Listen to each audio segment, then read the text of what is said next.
Voilà, bonjour à toutes et à tous. Merci à Isabelle pour son mot d'introduction. Petite précision par contre, je ne suis plus directeur du centre de recherche, le NADI Cercle. Voilà, j'ai cédé la main il y a un peu plus d'un an, donc près de 2 ans. Mais pour le reste, c'était correct. Voilà, mais par contre, effectivement, je m'intéresse depuis longtemps aux touristes, au comportement des vacanciers. Aux aspects marketing de ces stratégies touristiques. Et donc ici, on va parler de génération Z. Vous allez me dire, c'est pas de l'e-tourisme. Ben, si quand même, quelque part, parce que, comme Isabelle l'a dit, les Z sont nés avec les technologies. C'est une génération hyper connectée, hyper communicante.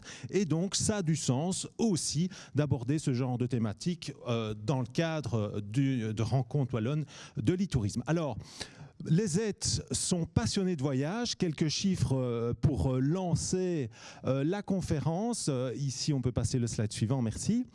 Donc, en fait, je vais évoquer ici quelques chiffres qui proviennent d'un institut d'études qui s'appelle YouGov, qui a réalisé en 2022, donc c'est très récent, en avril 2022, une étude en 25 pays sur 25 000 jeunes, des Z, et d'autres touristes également. Et donc, le reflet de cette étude, de ces chiffres, montre que les Z sont passionnés de voyage, que lorsqu'on leur posait la question en avril 2022, quelle est ici votre intention de partir, ou de répondre à l'affirmation « je ne peux pas attendre avant » ou je suis vraiment impatient de partir en vacances, de repartir en vacances à l'étranger. Vous voyez que dans la tranche d'âge 18-24, puisque les Z se situent là, hein, je vais le préciser en quelques instants, les Z, ce sont des jeunes qui sont nés, grosso modo, bon, les dates varient entre 1997 et 2012. Donc, bon, on ne prend pas ici dans l'étude, uniquement les personnes majeures étaient prises en compte, donc à partir des 18 ans. Et vous voyez clairement, les 18-24 sont friands de vacances. Ici, ils avaient une plus grande intention que les autres classes d'âge de repartir en vacances à l'étranger suite à la réouverture des possibilités de voyage après la crise du Covid. Même chose en termes de dépenses. Vous voyez ici qu'ils avaient l'intention de dépenser plus que les autres catégories d'âge dans ces produits et services de voyage durant les 12 prochains mois. Mais plus que quelques chiffres, je pense que la meilleure manière de s'immerger dans le vécu, dans le ressenti des Z, c'est de vous présenter un petit film. Il est en anglais, mais je pense que ça ne posera pas de problème. Par ailleurs, bien sûr, il y a dans la salle, j'ai oublié de regarder, mais il y a pas mal de Z qui sont aussi ici présents. Donc, ça peut être intéressant de découvrir. Voilà ce petit film, et puis on approfondit. Isabelle Lieblin is 23, making her one of the older members of Generation Z, or Zoomers as they are known. In 2021, while still a student, she spent all her savings on a trip to Europe. But she doesn't regret it, and today, talking to her thousands of followers on TikTok, she encourages young people to do the same. I'll make the money back, but I'll never be in my 20s again traveling. Lieblin recently graduated from university and now works as an IT engineer. But her main priority is traveling, not building a career. Traveling, seeing 19 different countries in Europe, changed my perspective again. I had signed up, I was going to be in a job where I'd be going in every day, lots of hours. And I decided to change that. I quit that job with one that allows for more of a work-life balance and hopefully remote. 20-year-old student Camion Wade hopes to combine travel and work as well. A cinematography student at Michigan University, she believes the internet has changed the traditional show up to the office to work way of doing business. The internet is a really big aspect in our generation. It's like we have a way to reach broad amount of people, even from like our own homes. The Zoomers we spoke to say they care about taking care of themselves and finding a way to combine the important aspects of their lives. At least for my parents, with that first job I hated, they were like, stick with it, pull yourself up by your bootstraps. Maybe in 3 years you'll get what you want. In our generation, we don't want to waste our time. We don't feel loyalty to one company that's no longer serving us. According to Pew Research Center, Zoomers belong to the most educated generation in history, with some 57% attending a university or college. only 52% of millennials and 43% of Generation Xers chose higher education. Sociologists agree that just because young people want a non-traditional work experience doesn't mean they will be less productive. Experiences during their youth could help them long-term, experts say. Research shows that people investing in experiences leads to greater happiness than spending, perhaps previous generations, spending more on material goods. And the research shows that not only does it have an initial effect where experiential purchases lead to greater happiness, but that effect is longer lasting. Experts say that by 2025, Generation Z workers will make up over a quarter of the U.S. workforce. Karina Befredjian for VOA News, Washington. L'essence avec les Z, c'est précisément par là que je vais commencer mon exposé. Qui sont les Z, les jeunes Z ou les Z, on va essayer d'être le plus bref possible, on va parler des Z. Alors, qui sont les comportements et attentes touristiques des Z? Et enfin, je terminerai par quelques mots sur la manière de répondre à ces attentes d'un point de vue stratégique, d'un point de vue marketing. Alors, qui sont les Z? Je l'ai dit, donc les jeunes nés entre 1907 et 2012, qui succèdent à la génération Y, ceux qui sont nés entre, grosso modo, là aussi, 1980-1997, et qui précèdent la nouvelle génération qu'on qualifie maintenant de génération alpha. Alors, caractéristique essentielle des Z, c'est d'être nés, première génération née avec cette nouvelle technologie. Ils sont dès lors plus hyper connectés, hyper communicants. Ils passent de l'ordre de 4 à 5 heures par jour en moyenne sur les écrans. Ils sont également très à l'écoute de leurs émotions. On qualifie souvent cette génération aussi par 4C. C pour communication, C aussi et connectivité, connexion, mais C aussi pour collaboration et créativité. Alors, pourquoi s'intéresser aux Z? Pourquoi les inscrire dans le programme de nos rencontres aujourd'hui? Parce que dans un ménage, de plus en plus, les Z agissent comme des responsables technologiques et donc ils sont directement ou indirectement responsables de budgets énormes qui sont dépensés pour des tas de produits et pas uniquement les produits technologiques, bien sûr.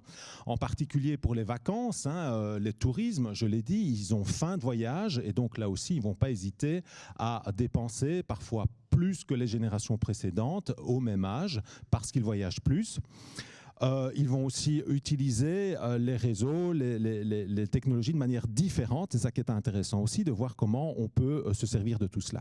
Avant d'en venir à cette prise de décision, la manière dont ils s'y prennent pour réserver leurs produits de tourisme et de loisirs, quelques mots sur 5 grandes caractéristiques des Z qui vont impacter fondamentalement leur manière de se comporter, et ça souvent quelle que soit la catégorie de produits ou de services concernés, donc ceci n'est absolument pas uniquement valable pour le tourisme.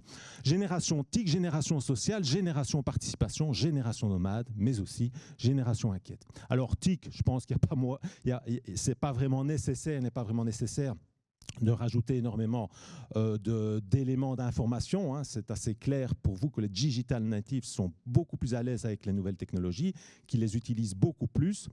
On parle souvent de génération zooming, comme dans le petit film, ou zapping. En ce sens que c'est une génération qui va plus facilement gérer des quantités importantes d'informations, mais aussi parfois avec des difficultés évidemment de concentration. On le voit très bien avec nos étudiants à l'université, dont la plupart sont clairement dans la génération Z aujourd'hui. C'est parfois difficile d'avoir une structuration de la pensée, des idées qui se suivent, etc. Par contre, quand il s'agit de demander de synthétiser 10, 20, 30, 40 sources d'informations courtes, là, ça va beaucoup mieux parce que les Z, c'est ce qu'ils font, notamment sur les réseaux sociaux, c'est s'informer à différentes sources, mais de manière très, très courte. Et donc, le Z est souvent impatient aussi à cause de cette omniprésence de l'information, de cette possibilité, souvent grâce à la technologie, de trouver rapidement des réponses à leurs questions.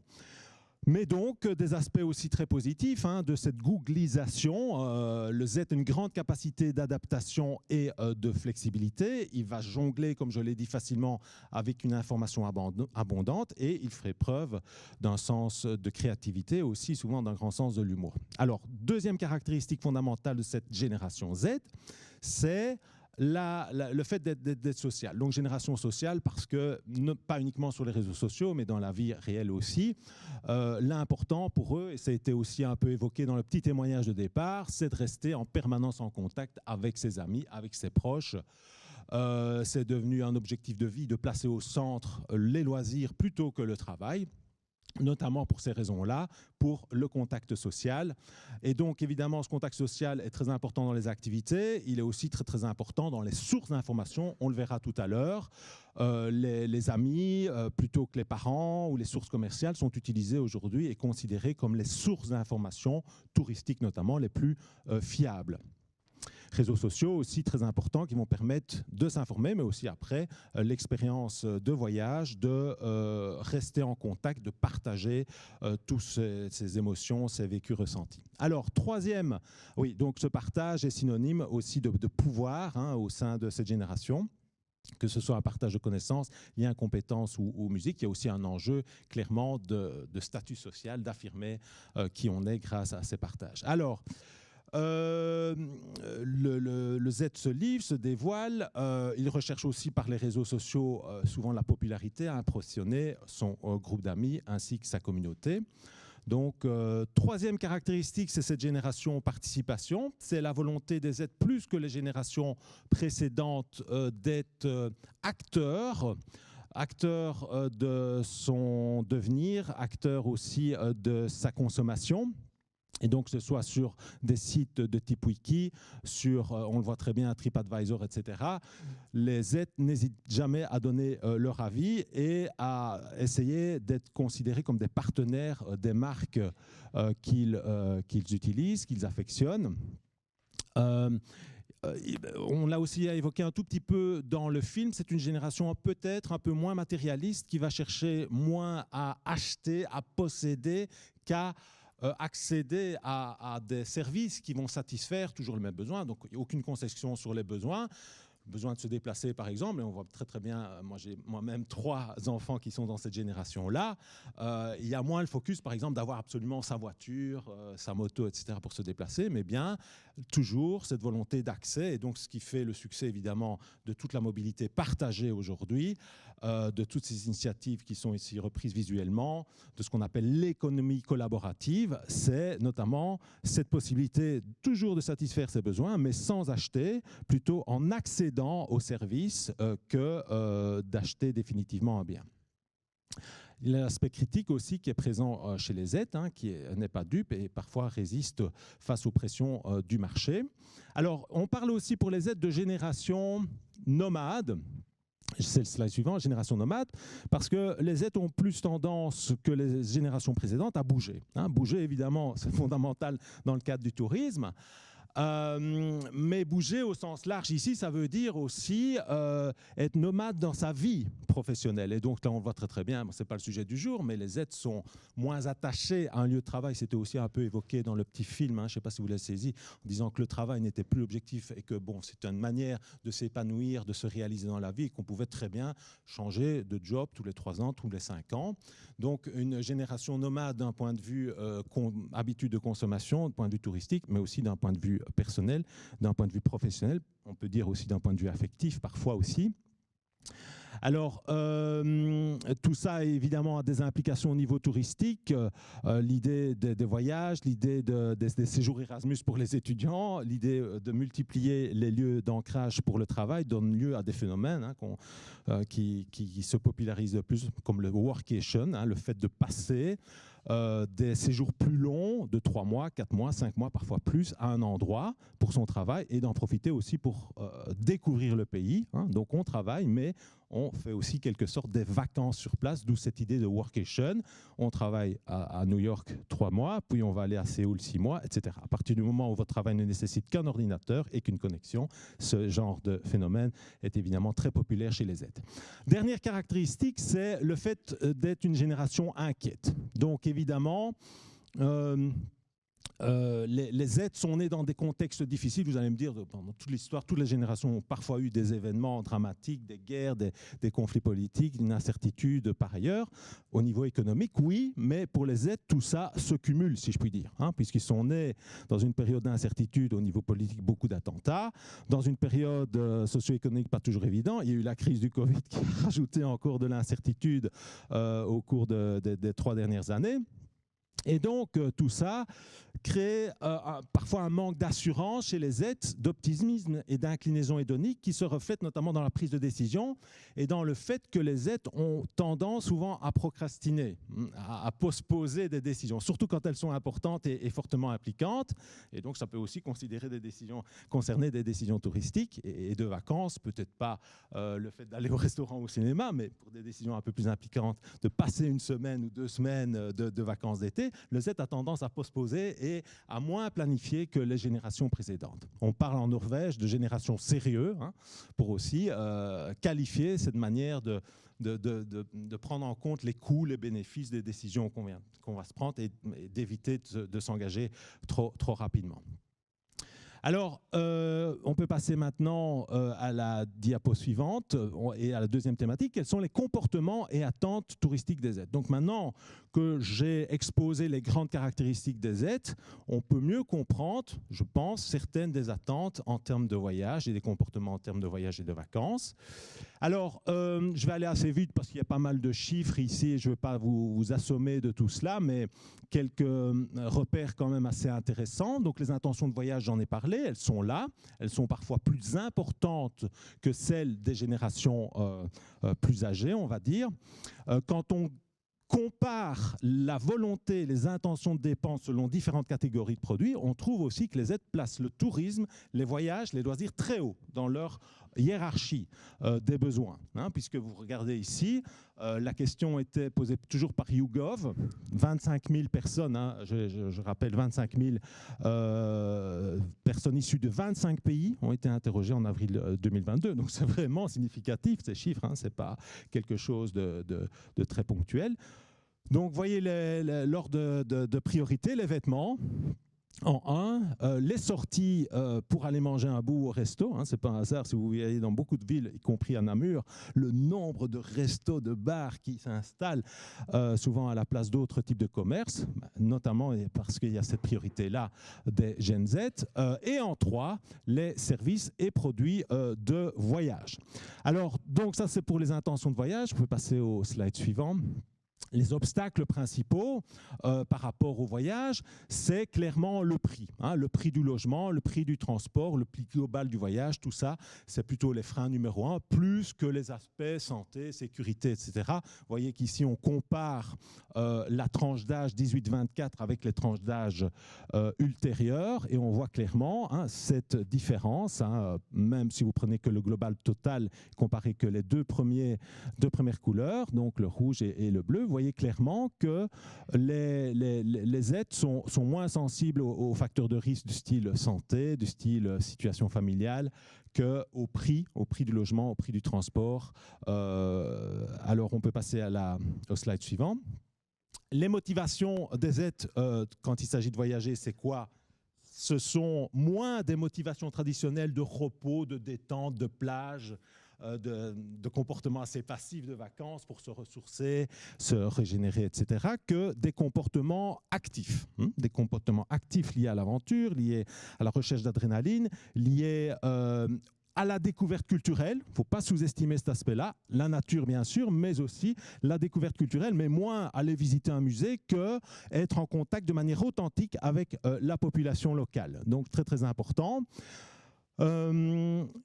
Il y a aussi les conscientisations environnementales, sociétales qui sont un peu plus importantes et aussi cette volonté de ne rien rater. Hein, les wish lists ou les 10 destinations à ne pas rater au cours de sa vie, c'est quelque chose dont les aides sont très très friands. Il y en a beaucoup qui mettent dans leur champ, par exemple, un poster avec un planisphère avec chaque fois pointé les destinations qu'ils ont visitées.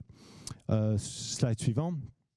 Vous avez là aussi quelques chiffres qui permettent de comparer les comportements, les attentes des Z par rapport aux générations ultérieures. Donc, vous voyez clairement, l'aventure prédomine par rapport aux générations supérieures, la volonté de visiter une destination dont on a rêvé.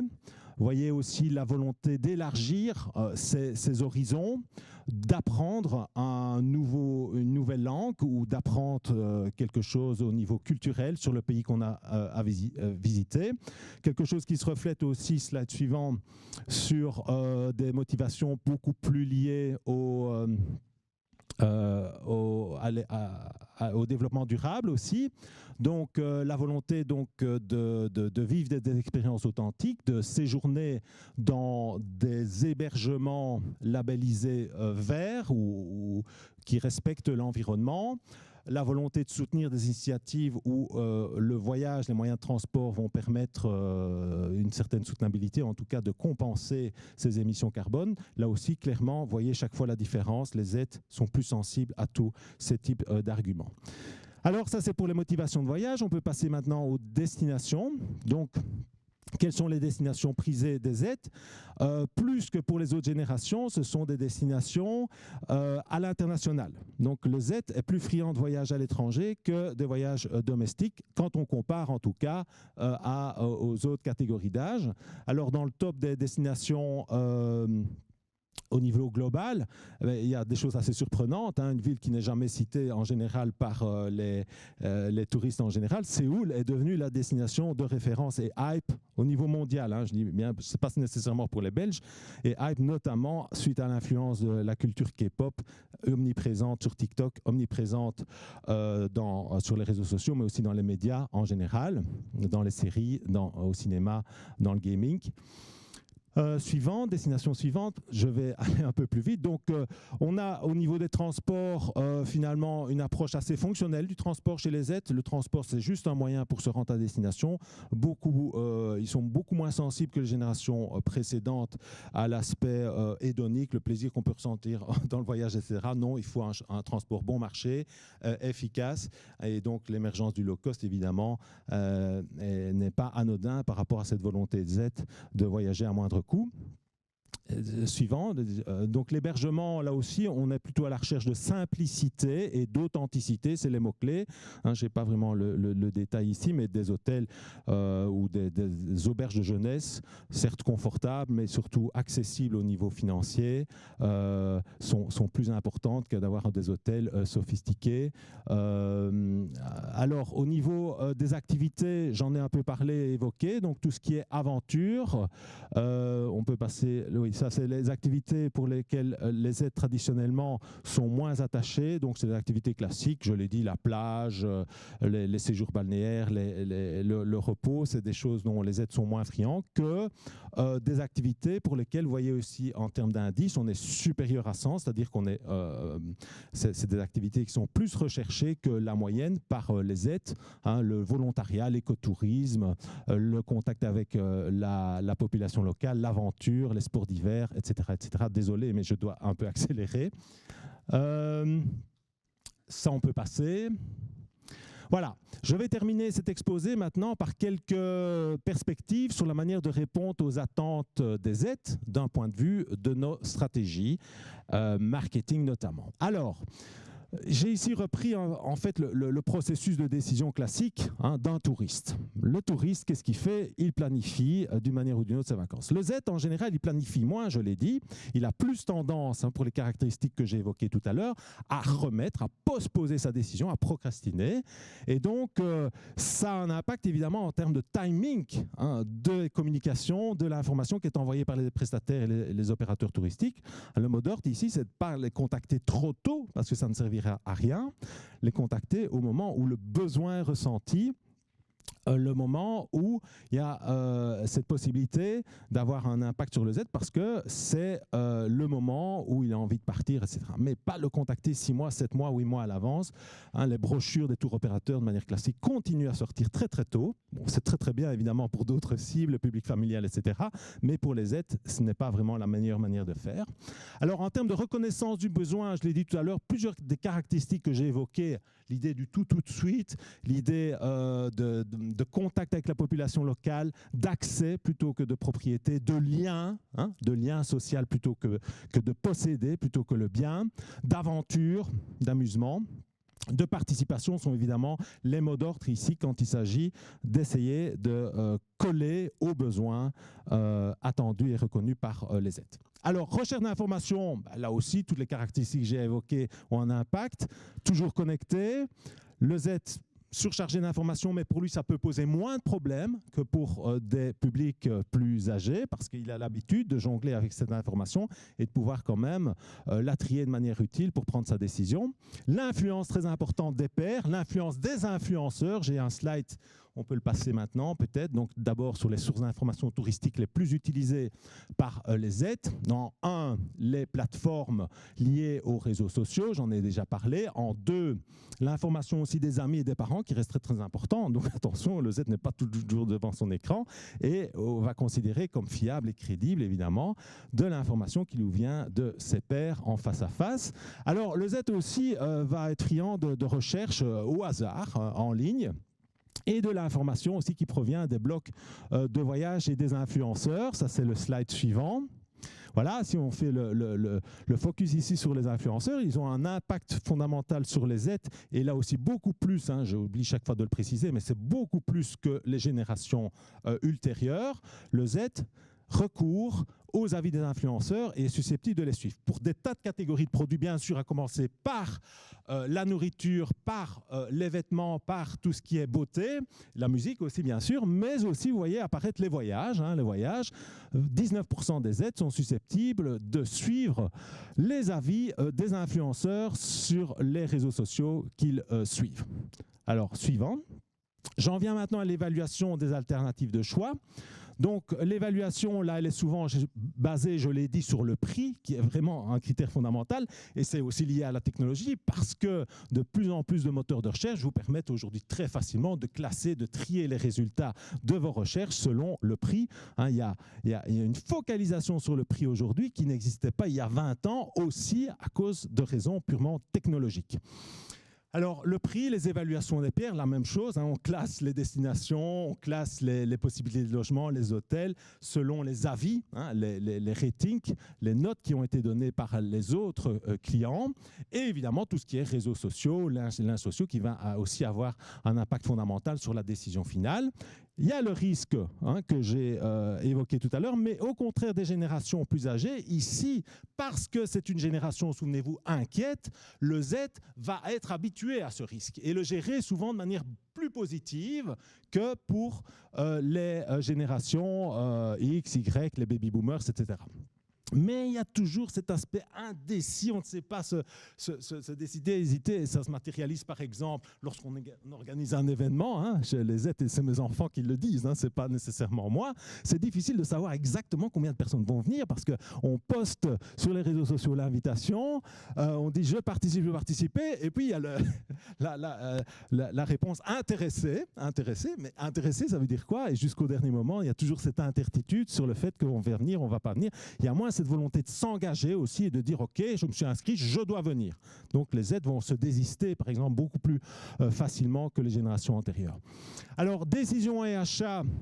Là aussi, omniprésence des technologies, j'en ai parlé. Showrooming, c'est moins quelque chose de pertinent pour le tourisme. Showrooming, c'est l'idée d'aller en magasin pour regarder les produits, l'essayer, etc. Mais après, de prendre sa décision et d'acheter sur Internet parce que, par exemple, c'est moins cher. D'accord? Donc, c'est un phénomène très, très fréquent. Dans le domaine du tourisme, c'est un peu moins pertinent, bien entendu, en tout cas pour les agences de voyage. Je ne pense pas qu'il y a beaucoup de jets qui vont d'abord en agence de voyage pour s'informer, avoir des conseils, etc., et qui finalement prennent leurs décisions sur Internet via les OTA. Donc, omniprésence des OTA, évidemment, beaucoup plus que pour les générations précédentes. Là aussi, j'ai 2 petits slides à montrer peut-être juste après. Oui. Donc, voilà, les facteurs qui influencent la destination de voyage. Ça, j'en ai parlé. Le suivant. Le fait que les TIC sont omniprésentes, donc non seulement le smartphone comme outil pour tout, donc 56% des aides considèrent qu'ils ne peuvent pas se déplacer ou se séparer de leur smartphone et qui doivent l'avoir en permanence, que aussi le smartphone ou la tablette peut significativement améliorer l'expérience touristique, qu'au niveau des sources d'information, ils vont faire davantage confiance à leurs réseaux sociaux qu'aux sources commerciales classiques, les publicités notamment qu'ils voient dans les médias ou sur les sites, sur les vitrines web des entreprises. Alors, dernière étape, on peut peut-être revenir 2 slides en arrière. Oui, donc processus post-achat, donc la satisfaction quand on regarde ce qui se passe maintenant après l'achat, après la réservation, la satisfaction reste importante évidemment, mais elle ne conduit plus automatiquement, comme c'était davantage le cas pour les générations précédentes, à la fidélité. On l'a aussi évoqué, les 2 personnes interviewées dans le petit film de départ l'évoquaient. On a une génération plus nomade qui ne va pas rester fidèle aux mêmes marques nécessairement, qui va certes partager des avis, faire du bouche à oreille positif, etc., mais ça ne va pas nécessairement conduire une fidélité toute sa vie, par exemple au Club Med ou à Ryanair pour un low cost, etc. Donc on aura l'habitude là aussi de choisir en fonction notamment du prix, en fonction de l'avis des autres et de changer sans vergogne et sans remords d'opérateur touristique. Alors, on peut terminer. Oui, ça on peut passer peut-être. On peut passer, ça aussi. Voilà, par ceci, maintenant, donc ce que je viens d'expliquer, c'est plutôt les stratégies à mettre en œuvre au niveau du processus de décision du touriste. En termes d'expérience maintenant, d'expérience du touriste lui-même, l'expérience de consommation, que retenir ?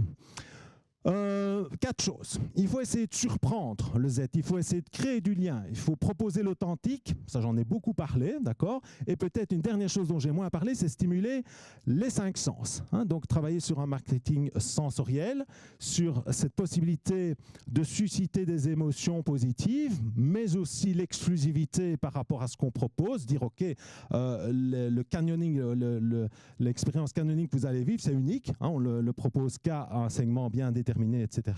Et c'est vous qui allez pouvoir en bénéficier. L'expérience en tant que telle, l'engagement, les 4 E ici suscités par un collègue ou proposés dans son modèle par un collègue Hetzel, c'est emprunté au modèle marketing expérientiel d'Hetzel, peuvent à mon sens permettre concrètement, dans sa communication par exemple, mais aussi dans les produits touristiques que l'on développe, de parler réellement aux Z. Et j'ai un petit film ici à vous montrer pour voir comment on peut concrétiser tout cela.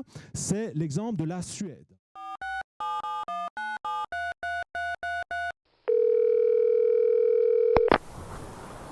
You will soon be connected to a random Swede somewhere in Sweden.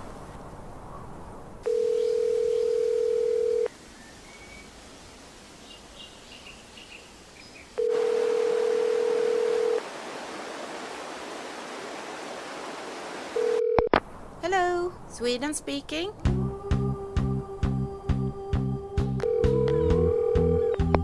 Ja, hallå? I know a club. You'll love it. It's morning here.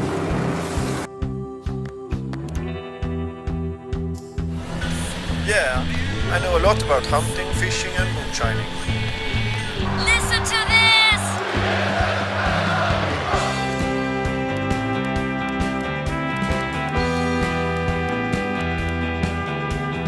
1, 2, 3. That's how we do it. It's easy. Bye bye. Thank you for calling Sweden.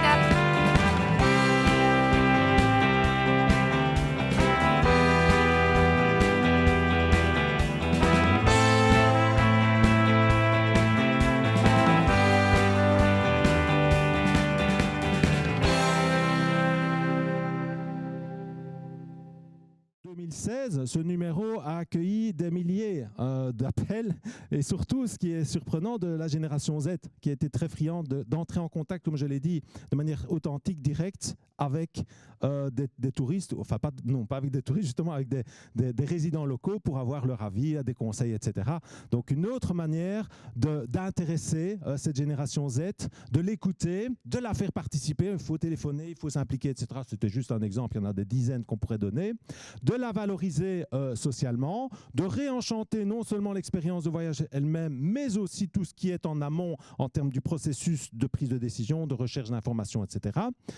De réinventer peut-être la fidélité et quelque part aussi d'être multicanal, puisque le Z ne va certainement pas se limiter à un appel téléphonique. Il va ensuite aller sur Internet pour se renseigner plus, peut-être aller voir dans une brochure, etc. Donc ça reste le mot d'ordre, les stratégies multicanales. Voilà, merci pour votre attention et je ne sais pas s'il y a encore le temps de répondre. J'ai oublié de préciser qu'une partie de mon exposé est basée sur un chapitre que j'ai eu l'occasion d'écrire pour ce bouquin que vous voyez au centre, Comprendre et séduire la génération Z.